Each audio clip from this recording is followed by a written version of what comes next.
Like me, the thought of having to learn literally thousands of characters may have put you off learning Japanese. Slightly. But don't let it, because, like, when you ask why they still use a symbolic writing system, you hear, oh, Japanese has too many synonyms, or oh, it has extra meaning, or oh, it takes up less space. All of these answers are both wrong and stupid, and for some reason no one except me, King of Weebs, seems to understand why, which makes me actually wonder why they're still using it.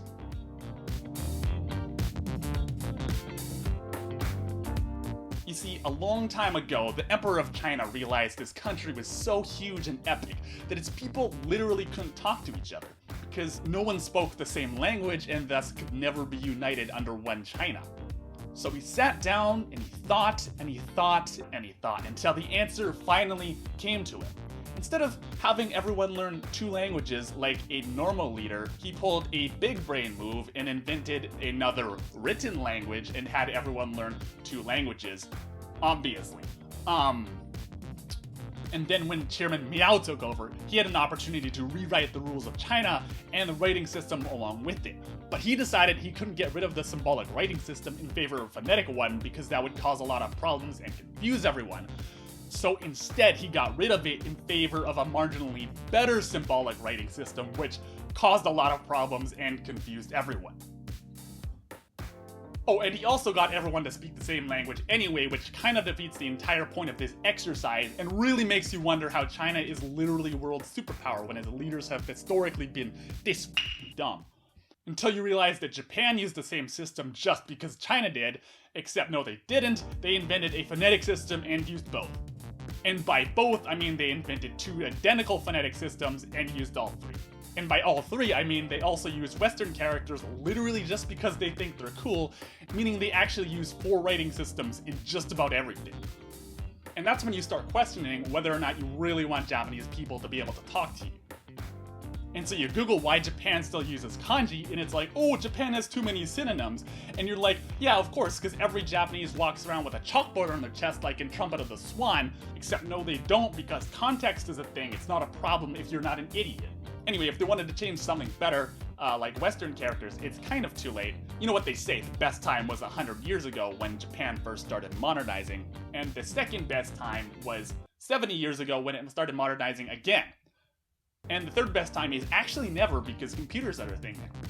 Because now that computers are a thing, you don't actually need to learn how to write, only to read. So any problems that you might run into in learning kanji are now irrelevant.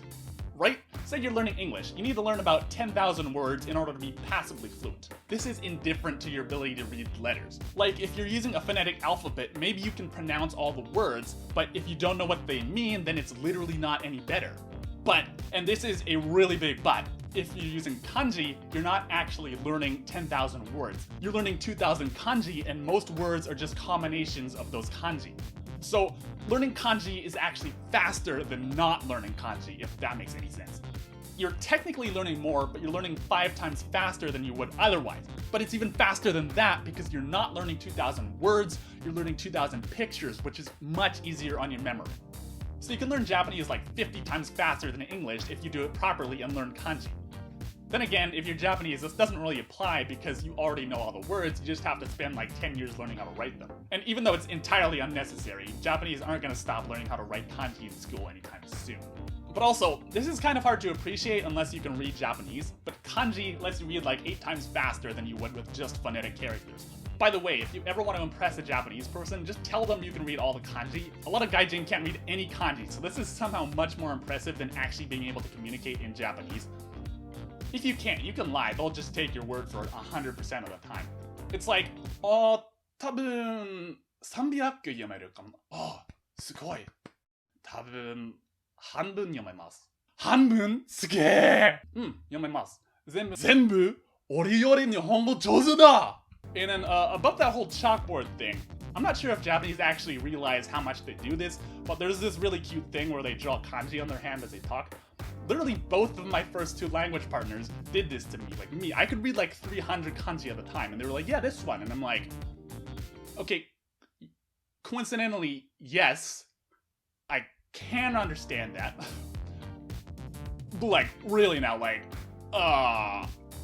I'm surprised you assumed I know that. I started playing Pokemon in Japanese recently, and you can change from kana only to regular Japanese, and as soon as I did, I found I could read like 8 times faster, and I'm not even fully literate yet. I can only read like half the kanji still. It's like, you know that thing where the middle of words are all scrambled up and it's like, oh, can you still read this, lol? I think it's kind of like that. Japanese has a really structured language, which makes it much easier to learn than a stupid language like, say, English. But consequently, a lot of the words are kind of uniform. Also, the limited number of sounds in Japanese doesn't really help this. If you spell a word out, it looks almost identical to like 1,000 other words because the conjugation is exactly the same. But if you can read kanji, you read the kanji half and then the conjugation half, and then you can put these together like really fast. So yeah, kanji are kind of hard, and it might take a year or two to learn, but the only real difference with kanji is that you can actually visualize how much you don't know. But don't let your brain fool you, kanji is the sauce, and if you're serious about learning Japanese, learning kanji is the fastest way to do it. Thanks for watching. Make sure to subscribe if you want to be a big brain weeb like me.